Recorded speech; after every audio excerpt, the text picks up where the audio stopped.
Hey everyone, thank you to subscribing to my channel. Um, it is very therapeutic to have you here. It's very therapeutic to have you listen and care. And I just want to say thank you. Um, Scientology is more destructive long term than I thought. I mean, I do have a lot in there. I have a lot of trauma, be it big or small, that's still there. And I'm just talking about it and it's kind of digging up, and I like that. Today I wanted to talk about Christianity and Scientology. That was one of my major steps in disconnecting from Scientology, spiritually and mentally. Because when I did leave initially, I came here to my parents' house to restart. And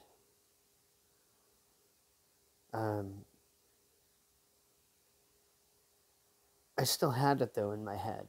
I still was a Scientologist. That whole thing. You left the painful area of being on staff and being in that environment. And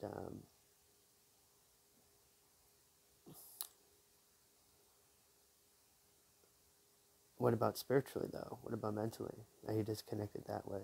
And that takes time. So about a year later, I moved where I am in 2011. And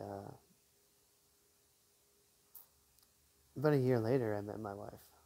It was very spiritual. It was one of the best experiences I've ever had.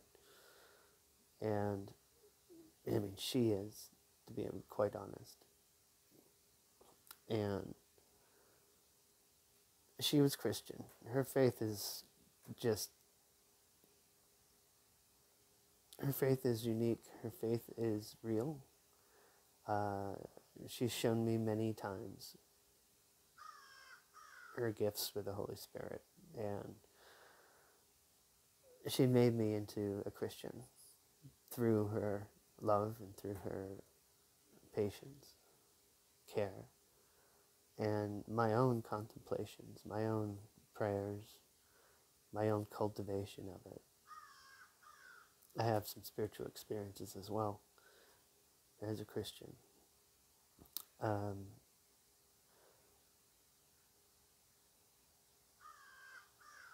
So when I was dating my wife, sorry, my cat scratched my nose. So when I was dating my wife, I just fell in love with her, and I wanted to be with her, closer and closer, be it spiritually and mentally. And I did the forbidden when I was alone in looking up some Scientology on the internet. I still had that shit ingrained in me of like, never look. So I dared to look. And I looked up Scientology and Christianity. And it wasn't very hard to find articles detailing how the two are completely different in many ways. And in fact, Scientology is quite satanic. That's a whole can of worms to open up. That is a whole treasure chest right there of the demonic sides of Scientology. I don't think people talk enough about. Doug Kramer did. I love Doug Kramer. He was one of the best, man. And he went into details into L.Ron Hubbard's dark magics and occult history. And it's no joke. It really is not. And a lot of it is based in Scientology. So the article revealed a lot of alarming things, especially what L.Ron Hubbard said about Jesus Christ, which is so blasphemous. Yeah, I'll say it here. It's pretty uncomfortable. Now, I don't have the references, but you can find them easy. Just write, what does L.Ron Hubbard think about Christianity? Or just Google it. You'll see it. It ain't no secret anymore. So, he says something like, Jesus Christ is not who you thought he was. He was a lover of boys. Basically, he's a pedophile. And that he was a whiny person. Unbelievable.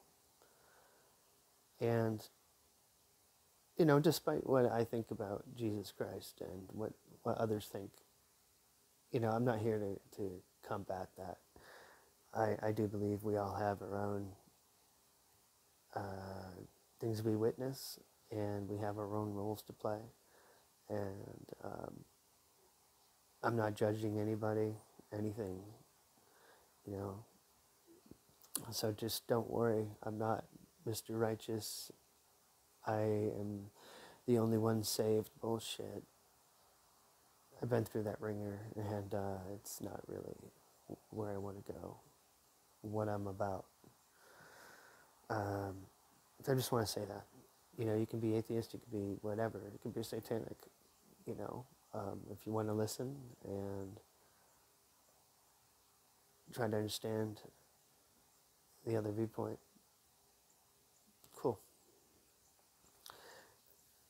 I'm not pushing it on you, but I will talk about it from time to time. So, there was another reference too about the fact that Jesus on the cross is just a mental implant created by spiritual entities who guard or run this sector of the universe. It's fucking dumb, okay? And also, I think the Zenu story talks about that, I think. When I read that, I was relieved and nervous at the same time. I was like, wow, I'm at a crossroads here. Because I was seeing her beauty as a spiritual being.